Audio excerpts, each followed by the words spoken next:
تو گئے تو وہ پتھروں کی طرح ہیں بلکہ ان سے بھی زیادہ سخت ہیں، اور پتھروں میں تو کچھ وہ ہیں جن سے ندیاں بہہ نکلتی ہیں، اور کچھ وہ ہیں کہ جب پھٹ جاتے ہیں تو ان سے پانی نکلتا ہے، اور کچھ وہ ہیں جو اللہ کے ڈر سے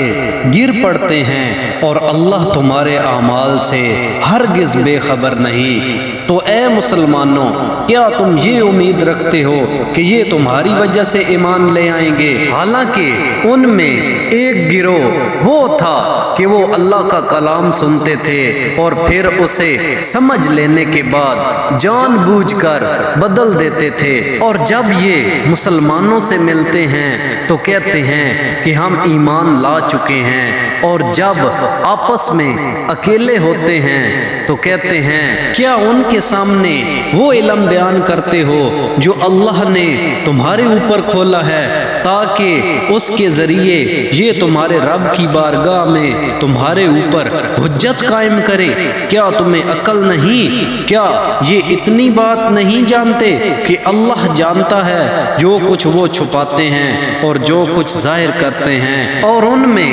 کچھ ان پڑھ ہیں جو کتاب کو نہیں جانتے مگر زبانی پڑھ لینا، یا کچھ اپنی من گھڑت اور یہ صرف خیال و گمان میں پڑے ہوئے ہیں۔ تو بربادی ہے ان لوگوں کے لیے جو اپنے ہاتھوں سے کتاب لکھتے ہیں پھر کہتے ہیں یہ خدا کی طرف سے ہے کہ اس کے بدلے میں تھوڑی سی قیمت حاصل کر لیں۔ تو ان لوگوں کے لیے ان کے ہاتھوں کے لکھے ہوئے کی وجہ سے ہلاکت ہے، اور ان کے لیے ان کی کمائی کی وجہ سے تباہی و بربادی ہے، اور بولے ہمیں تو آگ ہرگز نہ چھوئے گی مگر گنتی کے چند دن۔ اے حبیب تم فرما دو کیا تم نے خدا سے کوئی وعدہ لیا ہوا ہے؟ اگر ایسا ہے پھر تو اللہ ہرگز وعدہ خلافی نہیں کرے گا، بلکہ تم اللہ پر وہ بات کہہ رہے ہو جس کا تمہیں علم نہیں۔ کیوں نہیں؟ جس نے گناہ کمایا اور اس کی خطا نے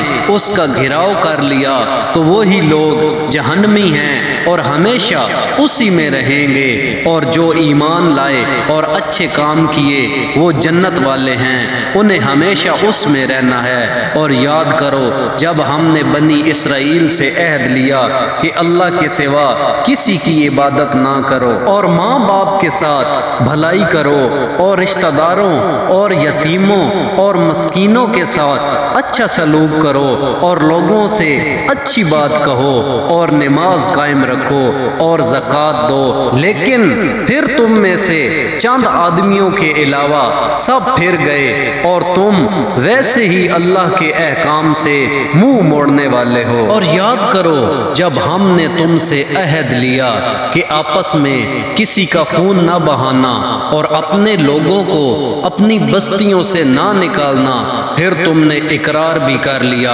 اور تم خود اس کے گواہ ہو۔ پھر یہ تم ہی ہو جو اپنے لوگوں کو قتل بھی کرنے لگے اور اپنے میں سے ایک گروہ کو ان کے وطن سے بھی نکالنے لگے۔ تم ان کے خلاف گناہ اور زیادتی کے کاموں میں مدد بھی کرتے ہو، اور اگر وہی قیدی ہو کر تمہارے پاس آئیں تو تم معاوضہ دے کر انہیں چھڑا لیتے ہو، حالانکہ تمہارے اوپر تو ان کا نکالنا ہی حرام ہے۔ تو کیا تم اللہ کے بعض احکامات کو مانتے ہو اور بعض سے انکار کرتے ہو؟ تو جو تم میں ایسا کرے اس کا بدلہ دنیاوی زندگی میں ذلت و رسوائی کے سوا اور کیا ہے، اور قیامت کے دن انہیں شدید ترین عذاب کی طرف لوٹایا جائے گا، اور اللہ تمہارے اعمال سے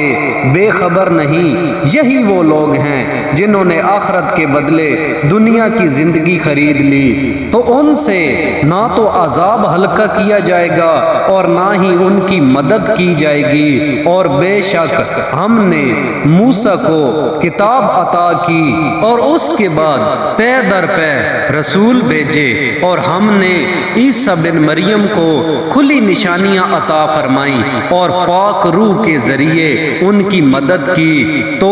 اے بنی اسرائیل، کیا تمہارا یہ معمول نہیں کہ جب بھی تمہارے پاس کوئی رسول ایسے احکام لے کر تشریف لایا جنہیں تمہارے دل پسند نہیں کرتے تھے تو تم تکبر کرتے تھے، پھر ان انبیاء میں سے ایک گروہ کو تم جھٹلاتے تھے اور ایک گروہ کو شہید کر دیتے تھے، اور یہودیوں نے کہا ہمارے دلوں پر پردے پڑے ہوئے ہیں، بلکہ اللہ نے ان کے کفر کی وجہ سے ان پر لعنت کر دی ہے، تو ان میں سے تھوڑے لوگ ہی ایمان لاتے ہیں جب ان کے پاس اللہ کی وہ کتاب آئی جو ان کے پاس موجود کتاب کی تصدیق کرنے والی ہے، اور اس سے پہلے یہ اسی نبی کے وسیلہ سے کافروں کے خلاف فتح مانگتے تھے، تو جب ان کے پاس وہ جانا پہچانا